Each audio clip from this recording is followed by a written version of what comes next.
Hi everyone, my name is Josh. How are you? I'm fine, but recently it was just awful, and all because, as my girlfriend Ashley says, I don't have a clean aura. In general, I am not a superstitious person and I have no preconception at all, but a recent incident is a bit confusing.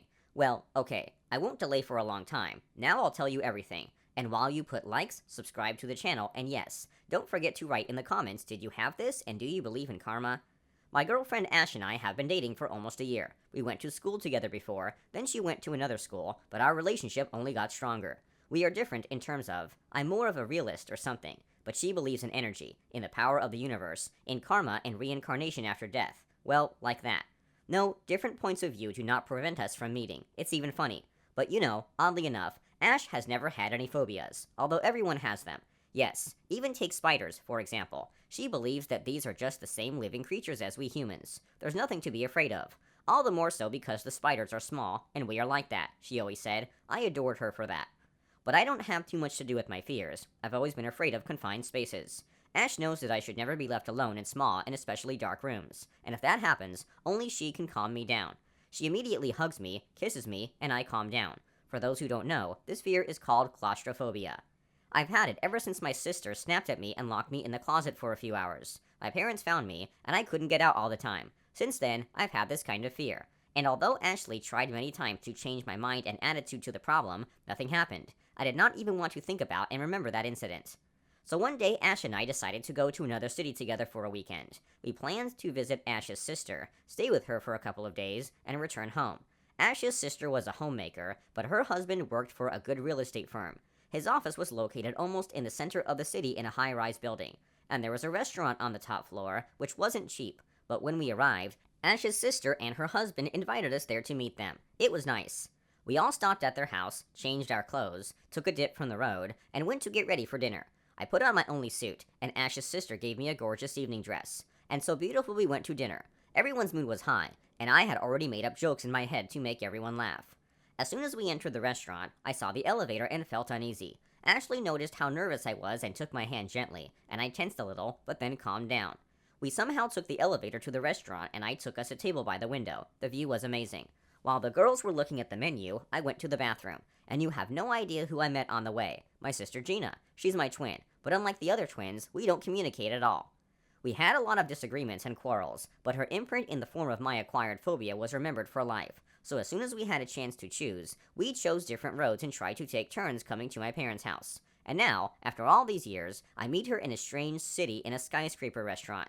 She stood and looked at me, and I looked at her. Turns out Gina works there as a waitress. It seemed to me that the work should change her, but it only got worse, even more harmful and rude than it was. As soon as she saw me, she immediately started throwing phrases at me, like how scary or stupid I am. Pretending I didn't know her, I went to the bathroom and quickly sat down. She came to take the order, apparently deliberately switched with our waiter to stare at my girlfriend. Gina watched us with a malicious look. I quickly made an order, but she asked me 100 times and it started to infuriate me. Out of nerves, I was rude to her, threw the menu on the floor and said that it was unintentional. Gina picked it up, apologized, and went to get the order. As soon as we finished our second meal, Ash ordered dessert. I decided to go outside for a smoke and left them for a while. As soon as I entered the elevator, the doors began to close. Suddenly I saw the silhouette of my sister. She smiled wickedly and waved at me. I already knew something bad was going to happen. As soon as I reached the 21st floor, the elevator stopped abruptly. "Oh no, what have you done?" I shouted to my sister. The elevator seemed to be stopped by hands. The light inside flickered sharply. I almost fell and pressed myself against the wall as best I could. One light bulb immediately burned out from the shake. I didn't have a phone or anything with me, just a lighter and cigarettes. Suddenly I felt my breath quicken, and I started to panic. I began to rush from side to side. I thought I would suffocate. My palms were sweating, my knees were shaking, and the elevator was shaking. I did not know what I should do. I even forgot to press the elevator button in my panic. I was just running around in a small elevator and looking for air. After 15 seconds, the second light bulb burned out, and I took out a lighter to shine it on myself. I started yelling at the top of my lungs for someone to come to my aid and open the door. It was terribly stuffy, and I could feel my sweat and fear. I beat my fists on the walls of the elevator, and after a while it started working sharply. I drove probably one floor and got stuck again. The second shock just not seriously scared me again. I thought back to the day when my sister locked me in the closet, and I felt even worse. I got to the buttons and started poking at everything, and I screamed so hard that tears came out of my eyes. My lighter got very hot and I dropped it. By touch, I tried to open the elevator doors to call for help. Somehow I slipped my shoe between the doors, caught my fingers, and opened the door a little. Before my eyes was the floor or ceiling. It is unclear. I saw that I was stuck between floors. I took a huge breath and began to call for help. It seemed to me that I was going crazy, and if I didn't get out now, I would definitely die. At my cry, some people gathered, they tried to calm me down, but nothing happened. I was shaking so hard that I couldn't keep my teeth together. Suddenly the elevator doors slammed again. I barely had time to jump back and it went, and then stopped again a couple of floors later. I knew it was all my sister's doing, so she's mocking me.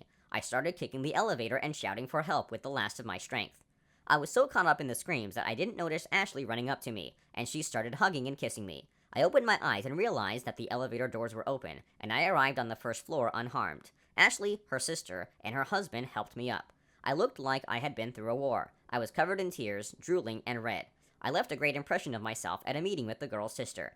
In the crowd, someone suggested calling a doctor, and I realized it was my sister's voice. I got up and went over to her and told her she wasn't going to get a tip. Then I took Ash's hand and we left. We decided to go somewhere else where Gina wasn't, so we could sit quietly.